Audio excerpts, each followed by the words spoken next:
Hello everyone, let us proceed to solve this question. So this fish is swimming at a distance d from the surface of the water and we need to find the apparent depth of this fish when viewed overhead. So the rays coming out from the fish strike the surface, it is moving from denser medium to rarer medium.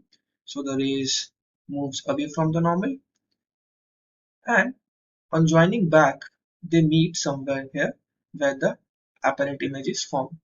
So we need to basically find the distance a. So we know the apparent depth A is simply equal to minus mu air by mu water into D, where mu air is the refractive index of air, mu water is the refractive index of water. Alright, so let's put the values. We know the refractive index